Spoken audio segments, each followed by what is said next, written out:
আসসালামু আলাইকুম। আলহামদুলিল্লাহ, আল্লাহর অশেষ রহমতে বাগান থেকে ভাইরাসটা কিছু হলেও মুক্ত হয়েছে। কিছুদিন আগে মারাত্মক ভাইরাস ছিল। আল্লাহ তাআলা যথেষ্ট নতুন ফুল দিছে, মুকুল আসছে। শুকরিয়া।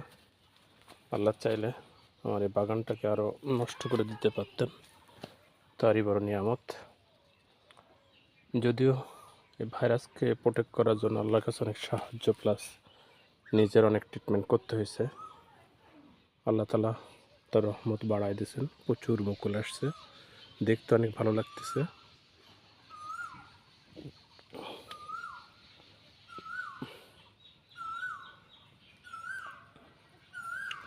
এখনো কিছুটা আশঙ্কা আছে, দেখা যাক আল্লাহ তাআলা কি করে। কিছু খুঁটি আসছে।